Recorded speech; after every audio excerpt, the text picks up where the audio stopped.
And how do we tie that data together with other sources of data? Those socioeconomic factors, those macro consumption factors, the racial and ethnic disparities in healthcare data, and illuminate pathways of engagement with individuals that are very different than what we've done in the past. And if we can read those tea leaves effectively, it's going to open up really interesting chapters in different pathways of care consumption.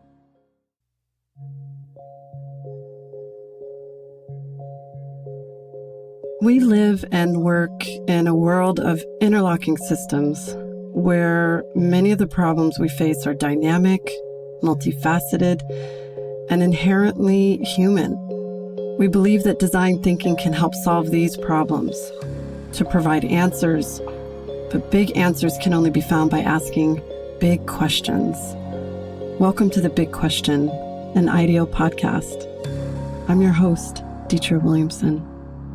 Hey everyone, this is Detria Williamson, Chief Marketing Officer of IDEO and your host of IDEO's The Big Question.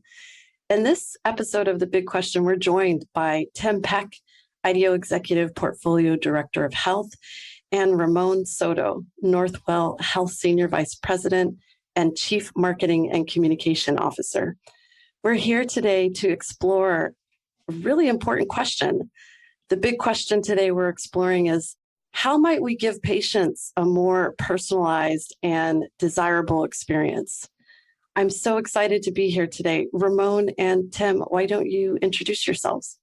Thanks so much for the invitation. Really looking forward to the conversation. IDEO has been a fabulous partner to Northwell, and I'm really excited to explore this really important topic. Thanks for having us, Detria. This is going to be a great conversation. Ramon, you've been a pioneer of moving forward the healthcare industry into a more desirable place, and IDEO has been happy to be your partner doing so. Thank you so much. How did you two actually come together? How did you actually meet? We met probably, I'd say 3 years ago when Northwell was exploring this very topic. It's interesting that one of our major touch points of the market is our digital front door, millions and millions of interactions. And we found that it was really poor user experience because we were having trouble getting consumers to the end services that they were looking to consume. And we reached out to IDEO, and you guys ran a few innovation sessions for us to help us reimagine what that front door could look like and how it might engage with consumers.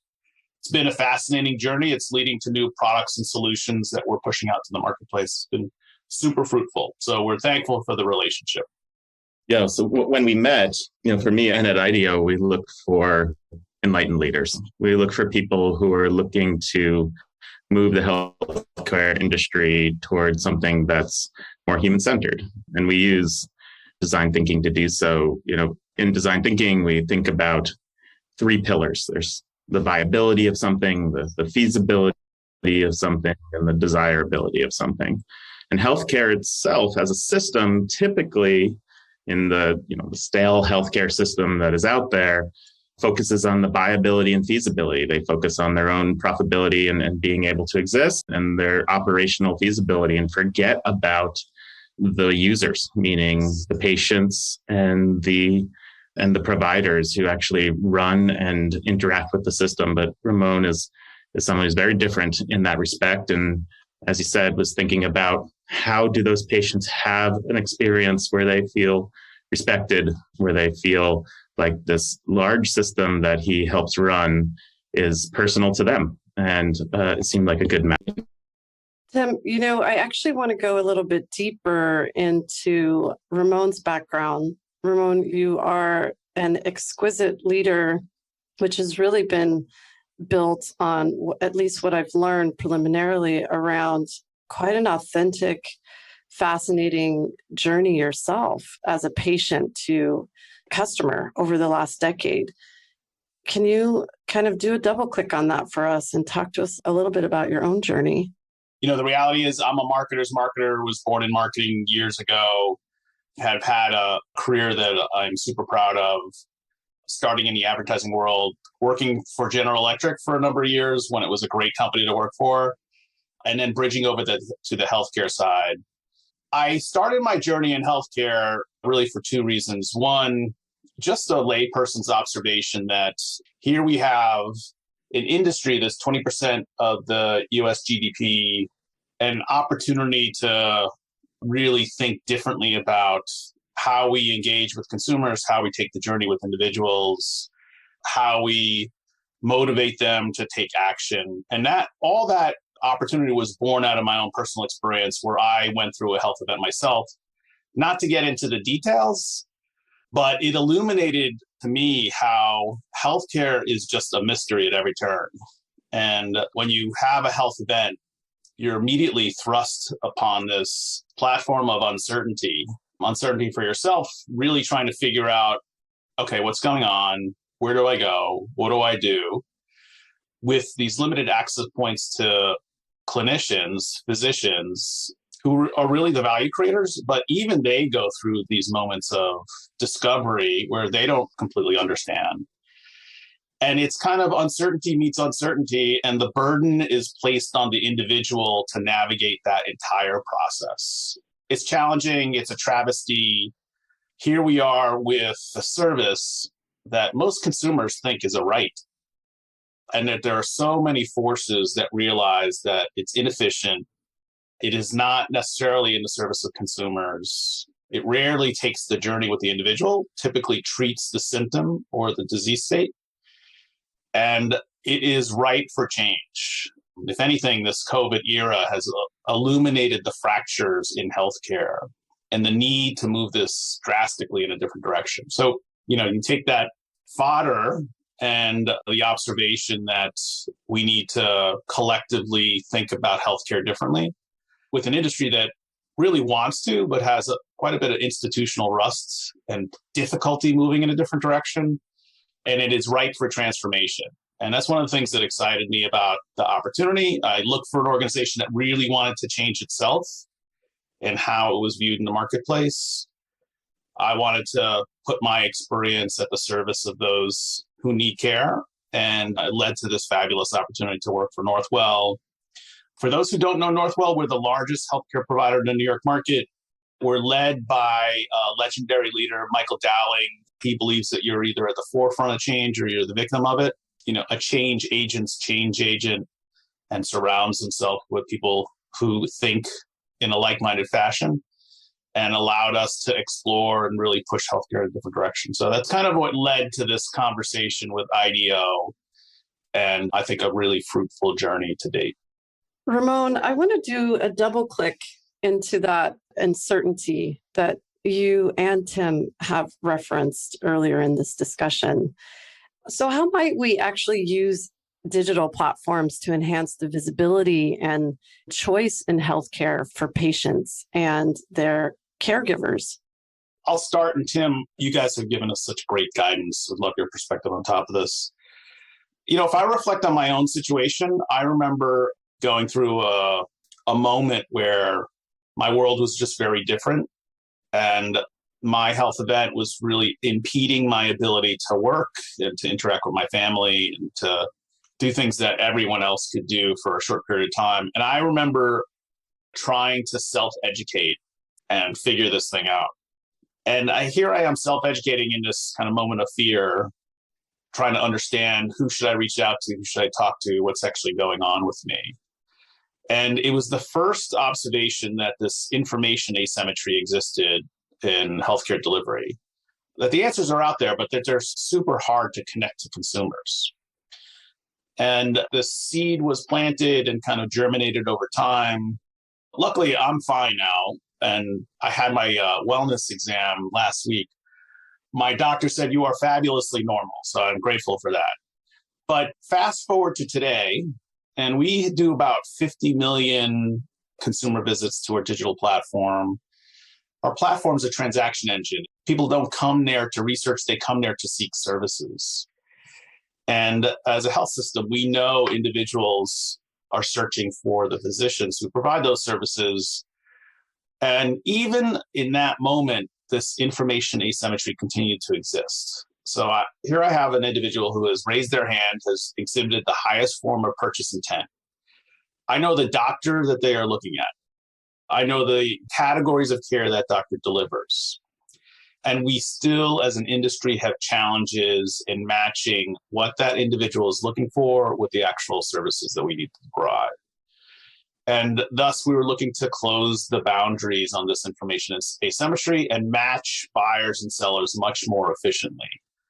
And that's where the opportunity to reimagine that gateway to information and gateway to services in a much more personalized manner, where we could take advantage of the millions of interactions that we've had with consumers in the past, use some intelligent design thinking, analytics to match what the consumer who is looking for services with historic consumers who have purchased services, and unleash a trove of data at the benefit of the consumer to close that information asymmetry.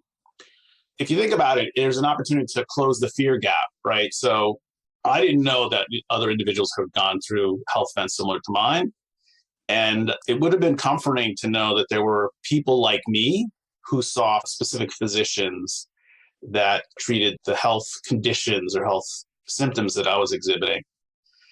And there was this wonderful opportunity to really reimagine what that might look like. It led to a product that's currently in beta, and we're proud to have taken the journey with IDEO. There's a lot there, Tim. I would love to hear your builds and just the role of design through that process of, enhancing visibility and choice. Yeah, there's a lot of depth and richness to what Ramon just said.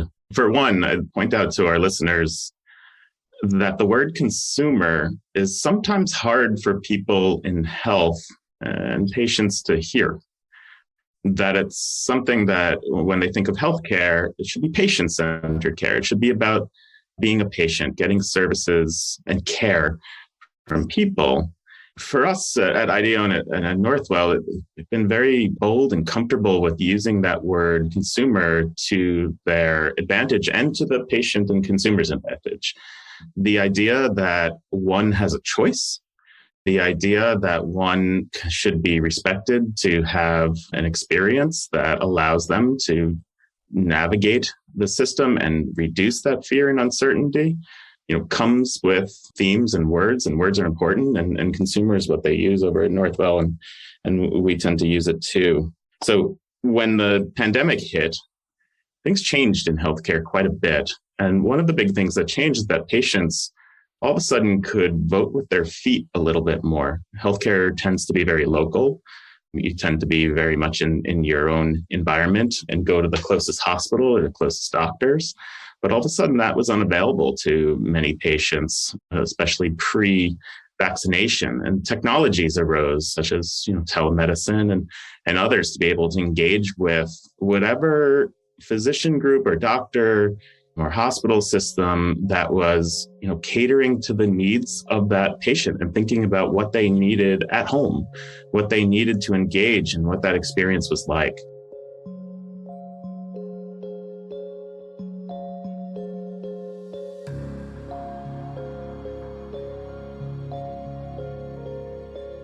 Northwell started thinking about that beforehand with us, before the pandemic even started. And we did start to build in this front door to say, regardless of the physical interactions, in this modern world, there should be a sphere of influence beyond the buildings, beyond the personal interactions, the physical interactions.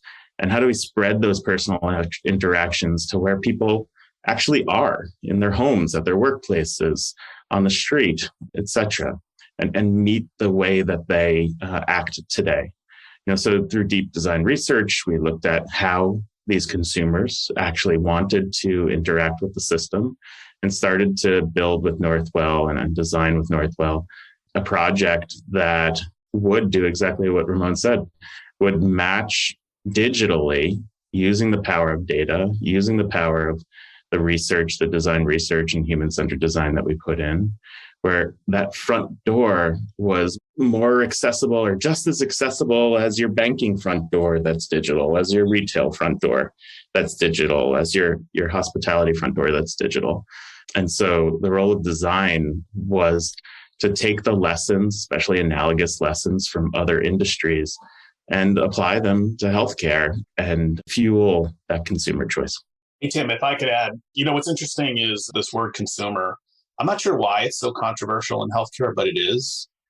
Perhaps it's, the 5,000 doctors in our system who are very proud of the expert care that they deliver to their patients. And it is still a debate going on today. I frankly think it is one of the things that holds us back from innovation in healthcare. When you think about the word the patient, you self-regulate to a transaction, a moment in time where you're providing services to an individual. And that in and of itself is self-limiting. We even have a word for it. We call it the episode of care. It's the point in time with which you provide services to an individual. If you change your perspective slightly, and if you think about that individual as a consumer who is on a journey of consumption of healthcare over time, you realize that most of the issues that consumer is going through that has resulted in a need for care, that transition to a patient, happened well before the health event. And this is where I think healthcare needs to go. This is taking the longitudinal journey with the individual, regardless of their state of health, so that you can influence these upstream touch points, these upstream elements of consumption of care that can have profound impacts on the downstream. And if you change your perspective just slightly, it opens up this world of opportunity to reimagine what those touch points might look like. Whether it's defining wellness differently and having a wellness conversation with an individual instead of a care conversation, or even those digital elements that you laid out. And this is one of the things that we learned really thoughtfully from our IDEO partners, is that other industries have gone through this, that a study of consumerism and how relationships and engagement are built could profoundly inform healthcare. We don't have to reinvent this. We can learn from others who have already gone down this journey. Ramon, this is really fascinating. And I would love to actually hear more about how do we actually allow people to learn from others' care journeys? This seems super important. Yeah, I think this is where healthcare has to look at all the assets that are available to them. And this is where I do think there are powerful forces of change that are going to mandate that we start experimenting. This belief that healthcare is a right. You've got forces of change that are really taking place at the macro level from a governmental standpoint. Healthcare consumption in 5 years from now is going to be very different than it is today. I think one of the knock-on effects of COVID is going to be this re-examination of how is healthcare working for individuals. We saw that your socioeconomic status really dictated your access to care and how you consume care. And it is an absolute travesty that your zip code can dictate how long you live. So I do think the forces of change are there, and that healthcare is going to have to address this in the near term, not the long term.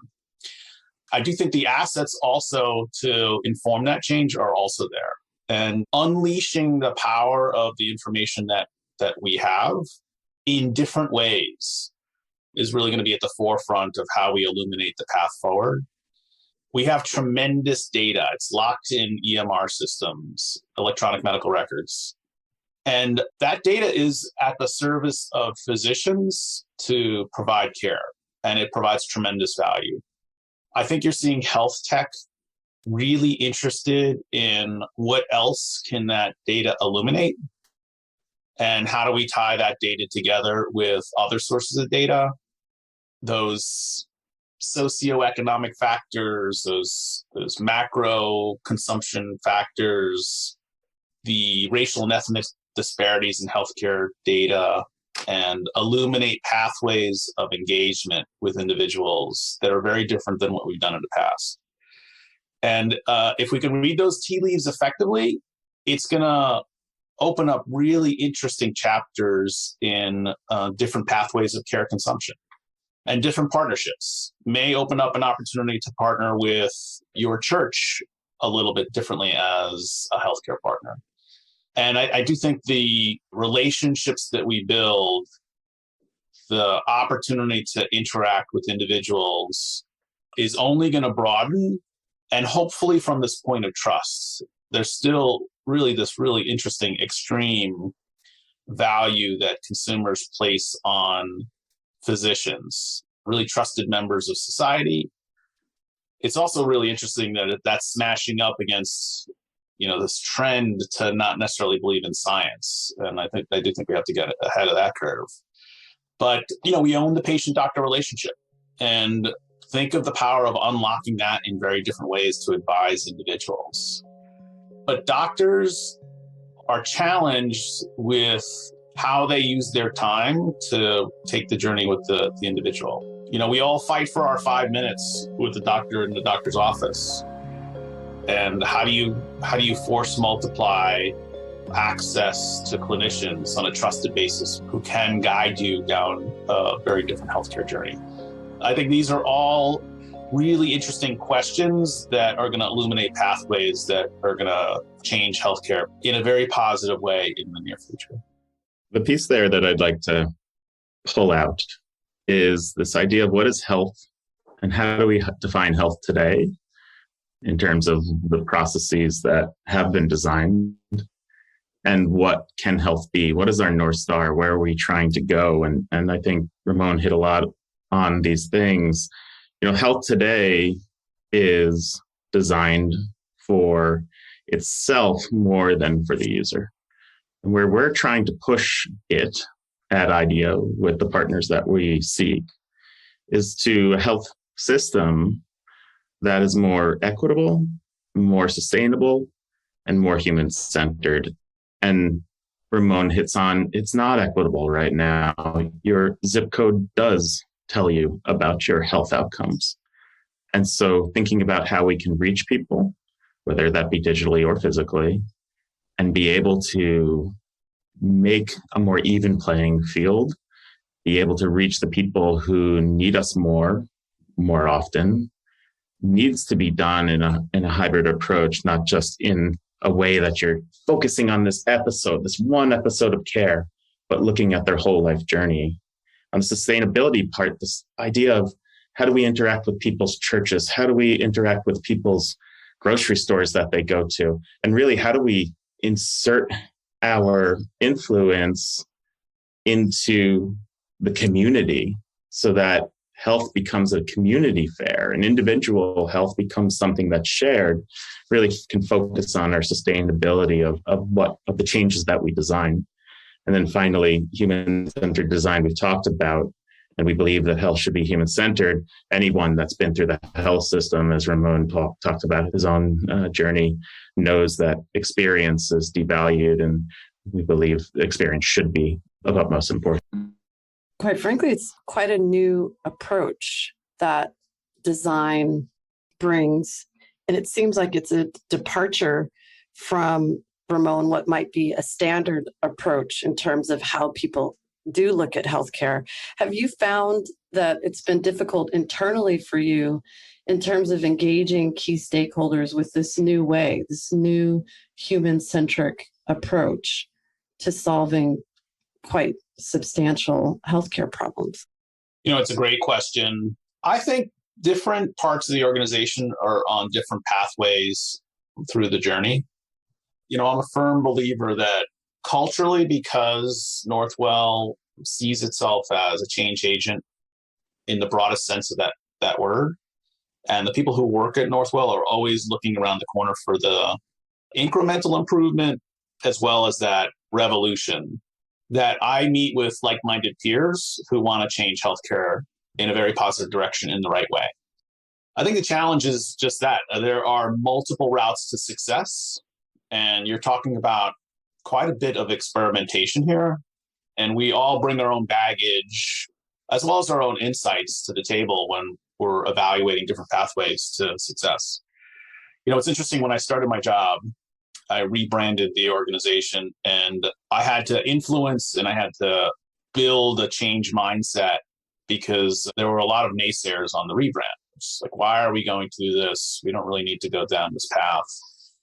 And I would talk to my boss, our CEO, Michael, and we would always discuss, my job was probably 1/3 change agent, 1/3 business partner, 1/3 marketer. Forget chief marketing officer. But it was like, how do you illuminate these different pathways? How do you listen and pull in those nuggets of information that allow you to provide broader value to the organization? And it's very true on the product side as it is on the marketing side or the customer experience side. I do think healthcare is terrible at product design, new product introduction. Everything is done on this artisanal, non-scalable basis. That is one frontier opportunity that I think is pretty extreme. But I do think that we speak the language of change. So there, at least we're approaching an opportunity from a similar mindset. It's then showing the path forward. I can tell you my formula is to experiment pretty broadly, to partner with those who have vested interest in moving things in a different direction, to pilot, and to show a pathway of success. And that usually creates a bit of demand for that success. We do experimentations all the time with our 3 regions. Our 3 regions they are each $5 billion health systems. It's amazing how one will say, hey, I heard about that thing you're doing out on the Eastern region. Can we get some of that over here in my market? And in addition, I do think that there sometimes is a need to be brave and to step out front and to lead. Mm-hmm. I've done plenty of projects where I ran silent and ran deep, and it was a covert mission. And then we surfaced when we had the solution. And then it's a selling job to the rest of the organization because they don't know, Mm-hmm. they don't have the historic perspective. And without it, you won't necessarily have the opportunity to even drive the change. So we consider ourselves a challenger brand, and we are fearless in terms of running forward. We try to learn as much as we can from failures and take success and broadly illuminate it and drive it hard and scale it.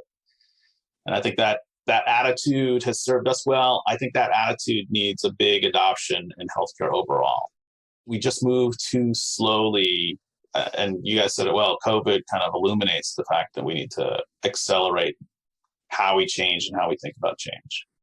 Tim, I really would love to hear, obviously us working with Northwell, we have this fabulous partnership with a brand that gets it, with a company that gets it, with a leader such as Ramon that gets it. Are you finding in the marketplace, the industry of healthcare, that it's difficult for people to understand and adopt this new approach of design?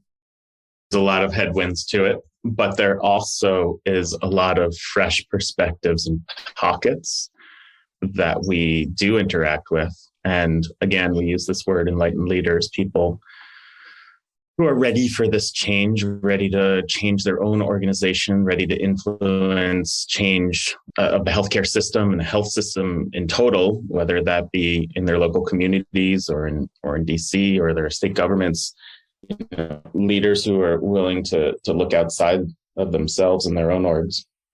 And so the issue that we find is healthcare has a lot of bureaucracy, has a lot of layers of red tape in it, and it has a lot of fiefdoms of sorts where people are trying to protect the system that exists today.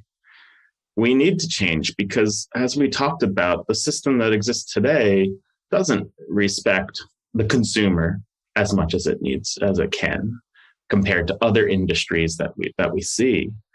And those who see the need for that change are those that we look to work with and have been working with. Ramon's one example of those.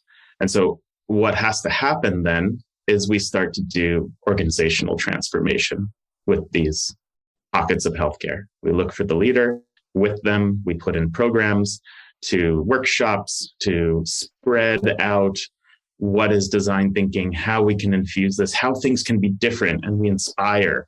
We try to inspire what the new North Star could be, what the new way of practicing can be.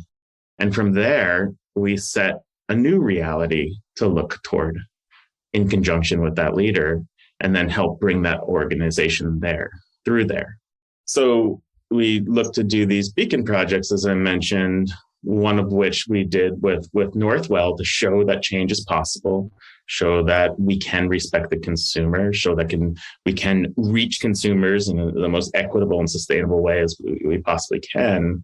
And the project we put together with Ramon and Northwell was called Constellation. Again, this digital front door. And Ramon, wonder if you can bring us through what's been made this far and a little bit about Tim, thanks for bringing that up. Constellation is, in essence, the manifestation of what we had talked about before, where we reimagine the elimination of that information asymmetry. Consumers shopping for services, physicians who can provide those services, and illuminating the path to connectivity, all by taking the data that Northwell sits on, the millions of transactions that we've had over the past several years. In our case, we do over 5.5 million transactions with individuals each year. You multiply that out by 6 years, it's a treasure trove of data with consumption roadmaps illuminated throughout that data. We put that in the service of consumers. We personalize the information and we show consumers the physicians who have provided the services for the symptoms that consumer is going through. And it shortens this kind of roadmap to overall consumption. It's in beta right now.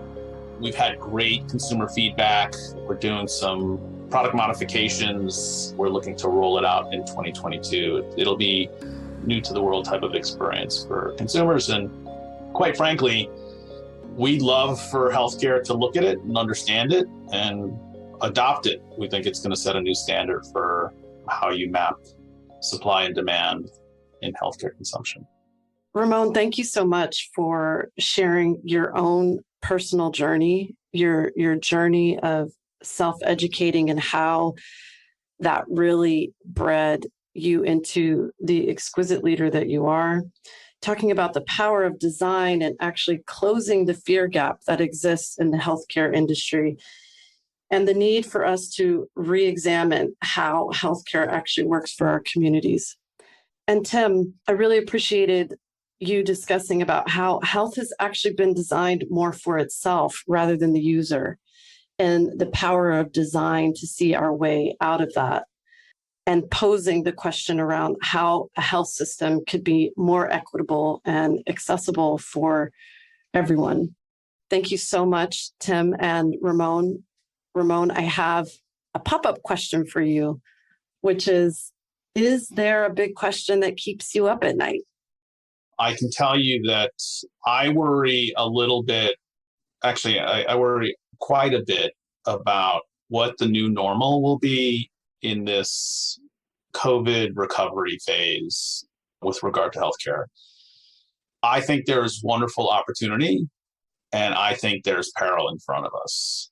COVID has crowded out care consumption in so many different categories, people deferring care. And I think there are still knock-on effects still to be witnessed that we have not really understood yet. You have 800,000 people who have passed from the disease itself. You have a number of people who have deferred care. Think of how we all navigated this pandemic. I can tell you that my wine consumption on a personal basis has gone up X-fold. I suspect there are consequences to be paid there. If you think about a burgeoning behavioral health issue that we're going to face as a society, think of the millions and millions of students who have had a challenging consumption of education, who have graduated and gone to college, or who are still in school and moving on to kind of the next year. Students and individuals are resilient, but there are a number of knock-on effects that are going to play out. Now, we as healthcare, we have to figure that out, and we will. I also think the optimist in me suggests that there's also a different window of opportunity in terms of how we have relationships with individuals. So healthcare has historically been a low interest category until you need it. Most people do not think about healthcare until the moment of a health event, and then all of a sudden it becomes a super high interest category. We're in this environment where people have reevaluated that paradigm. And for all those who turned to wine to get through COVID, there were people who turned to their Peloton as well, and actually took command in what felt like an uncontrollable environment. And I do think that awareness of healthcare leads to a window of opportunity for a different relationship. And I'm excited about that. Mm-hmm. I think we have brand permission to have very different conversation with consumers. And I think that can yield a tremendous amount of benefit in terms of how we deliver care and how we interact with individuals. Ramon and Tim, this is such a not only fascinating, but important conversation to have and bring to the world. I want to thank you so much for your time. Thank you, Ramon, and thank you, Tim. Detria, thank you so much for hosting. And it's been fabulous to engage with you guys, share with you guys, take the journey with you guys. Thanks for being the strong partners that you guys are. Thanks, Detria. And thank you, Ramon, for the chance to redesign health. It's been an amazing journey, and we have more to do. The Big Question is brought to you by IDEO. To find out more about us and how we create positive impact through design, head to IDEO.com. And then make sure to search for The Big Question in Apple Podcasts, Spotify, or anywhere else podcasts are found. Make sure to click subscribe so you don't miss any future episodes. On behalf of the team here at IDEO, thanks for listening.